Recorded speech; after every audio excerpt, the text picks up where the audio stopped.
요즘 대선 후보들이 마음이 좀 아프다, 뭐 이렇게들 이야기하는데요. 지금 거의 크게 현안이 되고 있는 박원순 서울시장 아들 박주신 차남에 대해서 지금 현재 그 MRI 내용들을 다시 공개 검증하자, 또 재판에 지금 박원순 시장이 고소를 해서 허위사실 유포 등으로 재판을 받고 있는 그 양성호 박사 등 피의자들이 박원순 시장의 아들을 재판정의 증인으로 세우자라고 해서 재판부도 뭐 동의한 양상인데, 실질적으로 본인이 증인으로 등장하는 부분을 끓인다면 강제적으로 본인을 송환해서 실질적으로 재판정에 세우기가 어려울 수가 있을 겁니다. 박원순 시장의 생각은 분명하다고 봅니다. 당분간은 자신의 자녀와 관련되는 부분에서 비판을 하는 사람들의 논리적 허점을, 안 그러면 명예훼손 여부들을 파악해서 고소로 임하고, 이미 유력 병원에서 공개 검증을 했기 때문에 더 이상 그런 어떤 허무맹랑한 소리에 응할 필요가 없다라고 뭉개는 방식으로 가게 될 가능성이 크다고 보고 있습니다. 그러면 재판에 나오지도 않고 박원순 시장이 뭉개는 방향으로 갔을 때 과연 이 아스팔트 보수와 일부 뜻 있는 변호사분들이 진행하고 있는 박원순 시장의 아들에 대한 병력 기피 의혹에 대해서 입증할 현실적인 방법이 있는가 하는 문제에 대해서 우리가 이제 생각해 볼 시점이 됐다고 봅니다. 저는 이 문제에 있어서 새누리당이 나설 수밖에 없다는 겁니다. 정부가 나서서 박원순 시장의 아들 문제에 대해서 예를 들어서 기관들이 동원되어서 조사를 하게 된다면 어떻게 되겠습니까? 박원순 시장은 정치적으로 자신을 탄압한다라고 이야기를 할 겁니다. 병무청 검사도 통과했고 검찰도 한때 무혐의라고 했는데, 그래서 피해자들이 재판을 받고 있는데 그 사람들 말들만 듣고 자신을 갖다가 아들을 이 사법기관이 다시 재조사하려고 든다면 이 부분은 정치적 탄압이다라고 하게 되면서 전체 야권을 동원해서 막으려고 할 가능성이 크고요. 실제로 정부가 아직은 나설 계제가 아니라고 보고 있습니다. 그렇게 했을 경우에 정치적으로 여러 가지 정권에 실이 많을 수가 있죠. 그렇다면 현 시점에서 일단 박원순 아들 박주신의 병력 기피 의혹이라는 부분이 그간에 땅 밑에 묻혀 있었습니다. 누구도 제대로 언급을 못했어요. 고소당할까봐 겁이 나서요. 하지만 몇 분들이 희생적으로 이 문제를 제기했고, 오늘도 세브란스 병원에서 몇몇 보수단체들이 이 일을 제기를 하면서 세브란스 병원을 규탄하는 집회도 가지기도 했습니다. 자, 그럼으로써 이 부분들이 일부 언론에나마 이제 공개적으로 이야기가 제기되는 단계에 이르렀고, 본질은 뭔가 하면 박원순 시장의 아들이 1차 징병 검사를 받을 때 제출했던 MRI, 그리고 그 세브란스 병원에서 공개 검증을 받을 때 찍었던 MRI가 그 이후에 박원순 시장 아들이 2차례 찍었던 다른 MRI, 외국에 가기 위해서 찍은 거라든지 비자용으로 그런 것과 일치하는가 일치하지 않는가만 확인을 하면 되는데요. 이 확인이라는 것이 실질적으로 강제해낼 방법이 별로 없다라는 겁니다. 그러면 여기에 이제는 누가 나서야 되느냐. 지금까지 이 문제를 사회적 이슈로서 부각시키기 위해서 수많은 사람이 희생을 겪으면서 노력을 했습니다. 그러면 지금 이 문제를 부각시키는 역할과 책임은 새누리당에게 와 있다라고 저는 보고 있습니다. 왜 그런가 하면요, 새누리당이 이 문제에서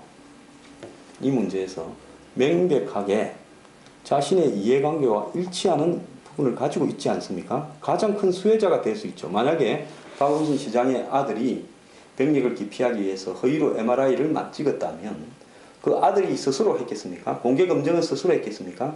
거기에는 권력의 힘이 작용했고 박원순 시장도 무관하다 할 수 없을 정도의 큰 사회적인 문제가 되면서 대통령 후보를 노리는 유력인 사회 지도층 인사가 자신의 아들을 병력을 기피시키기 위해서 그런 어떤 증거 자료들을 조작했다라는 의혹에 부딪히지 않겠습니까? 그렇다면 당연히 대선 후보로서는 낙마하게 되는 경우가 될 것이고요. 그렇다면 새누리당은 유력한 잠재적 대선 후보를 사실상 없애는 그런 효과를 누리면서 자기 대선에 한 발 더 접근을 할 것입니다. 그런데 왜 국회의원들이 필요한가 하면요, 국회의원들은 국회에서 하는 발언이 면책 특권이 있습니다. 더 나아가서 국회의원들이 이런 문제를 이야기했을 때 시민사회단체나 변호사들이 이야기하는 것보다는 훨씬 큰 사회적인 효과가 있고 언론에도 훨씬 더 자세히 알려지게 될 겁니다. 그럼으로써 이 문제가 여당이 제기하면 야당은 바리케이트를 치고 나오겠죠. 여야 간의 핵심적인 쟁점으로 부딪히게 될 것이고, 그렇다면 이 문제를 해결하기 위한 제안들이 나올 거 아닙니까? 그 제안들을 박원순 시장이 회피하게 된다면 결국은 예를 들어 고소고발들을 통해서 강제적으로 이 문제를 검증하기 위한 부분을 끌어내는데 훨씬 더 한 발 접근할 수가 있다는 겁니다. 그런데도 지금까지는 위험을 무릅쓰고 일반 시민들이 이 일에 나섰습니다.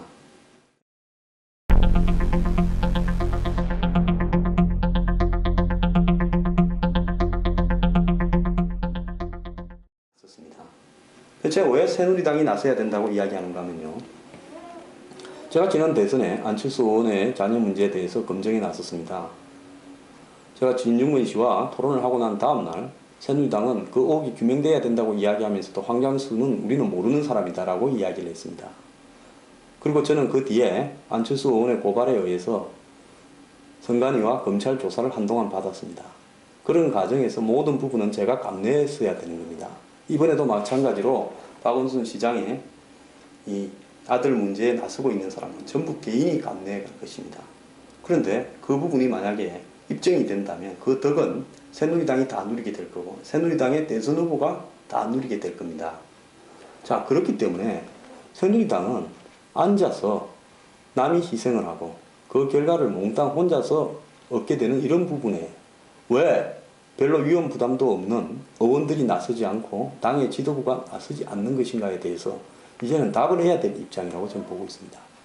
만약에 병력 기피 의혹에 대해서 지금 뭐 이 국회에 19대 국회에 국회의원들의 병력 면제율이 18.6%고 그 다음에 확인된 자녀들의 군 면제 비율, 즉 의원들의 비율이 6.8%에 달하기 때문에 너나 할 것 없이 다 여기에 연관된 사람이 많고 꼭 병력 문제뿐만 아니더라도 유력 뭐 새누리당의 지도부나 대선 후보나 유력 의원들이 이런저런 부패나 사회적 검증과 관련된 부분에 하자 요인들이 있기 때문에 야당 후보를 검증하자고 나섰다가 야당 쪽에서는 또 우리 쪽의 문제를 터뜨리게 되면 정부가 공멸하니까 우리는 나서지 말고 그냥 일반 시민들이 나서서 하는 동안 우리는 지켜보고 있다가 대선 때 가서 뭐 그때 어떻게 하자 라고 생각을 할 가능성이 저는 매우 크다고 보고 있습니다. 심지어 새누리당은 여야가 오스트리아식 이원집정부제 분권 개헌을 해서 권력을 나눠먹자라고도 이야기하는 입장 아닙니까? 실제로 부패 척결이나 사회개혁 문제에 있어서 지난 5월 29일 날 있었던 국회법 개정안에서 보듯이 여야가 거의 동시에 반대를 하고 있습니다. 부패 척결 수사나요. 여러 가지 부분에요. 왜? 결국 정치인들을 향해서 칼날이 날라오고 그것이 정치인들의 각종 뭐 탈세라든지 투기라든지 병력이라든지 표절이라든지 여하한 뭐 뇌물수수라든지 이런 비리에 접근하는 부분이 매우 불편하겠죠. 그렇기 때문에 새누리당은 지금까지 이 문제에 대해서는 강 건너 뿔 보듯이 하고 있는 겁니다. 자, 이런 어떤 상황에서 검증에 대해서 새누리당이 두려워하는데 과연 현재 일부 변호사와 보수 인사들만이 이 일을 진척시킬 수 있을까요? 저는 현실적으로 박원순 시장이 협조하지 않는 한은 불가능하다고 보고 대선 때까지 현 상황이 그대로 갈 수밖에 없다고 볼 수 있습니다. 보고 있습니다. 그렇기 때문에 이제는 우리 보수 진영에서 새누리당을 보고 이 문제에 나서라고 이야기를 해야 될 때라고 저는 보고 있습니다. 만약에 새누리당이 이 문제에 나서지 않는다면 저는 이 문제는 여하한 노력으로도 마지막에 결정적인 부분이 지금 90%가 규명이 됐다, 10%만 남았다 하지만은 결정적인 부분에 칼을 꼽아서 이 문제를 매듭 짓고 하는 것이 불가능하다고 개인적으로 보고 있습니다. 그렇기 때문에 새누리당이 이 검증 부분에 대해서 이야기를 해야 되고요. 또 새누리당이 이런 검증 부분에 나서려고 한다면 새누리당 스스로 먼저 지금 내부에서 제기되고 있는 여러 가지 의혹 문제에 대해서도 정리할 부분은 정리하고 가야 되겠죠. 결국 예를 들어 새누리당은 대선까지 가만히 두면 이 문제에 대해서 아무도 나서지 않고요. 대선 때도 마찬가지입니다. 자신들이 거의 이길 확률이 8, 90%쯤 되면 전부 충성을 증명하기 위해서 나중에 한 자리를 하기 위해서 검정에 앞장서려고 하겠죠. 하지만 상황이 팽팽해지면서 어디로 갈지 모르면 괜히 검정에 나섰다가 나중에 모든 피를 나 혼자서 볼 수 없다고 꼬리를 내리는 형국이 될 겁니다. 지난번에 박근혜 대통령이 10월 11일쯤 고전을 할 때 어느 새누리당 의원들도 검정에 제대로 나서질 않았습니다. 그러다가 마지막에 안철수 의원이 후보를 사퇴하면서 문재인 후보를 지지해서 한마디로 지옥 입구까지 갔다 왔지요. 자, 이번에 그런 일을 반복하지 않으려면 시간이 많아도 돼요. 총선 전에 이런 문제의 해결에 새누리당이 당연히 나서야 된다고 봅니다. 제가 이 문제를 거듭 주장하는 이유는요. 1000번, 100번, 10,000번을 주장해야 새누리당이 정신을 차릴 수 있는 거고, 문제는 새누리당의 협조와 이 책임지는 자세, 이 검증에 대해서 책임지는 자세 없이는요, 이 부분은 아무리 해도 본질에 접근하기가 어렵다라는 부분이 마지막에 놓인 문턱입니다. 저까지인데 금방 되지 않겠나 하지만은 결국은 그 문턱을 넘기가 쉽지가 않은 겁니다. 그렇기 때문에 새누리당이 박원순 아들 박주신 검증에 모든 책임을 져야 된다는 것이 제 생각입니다.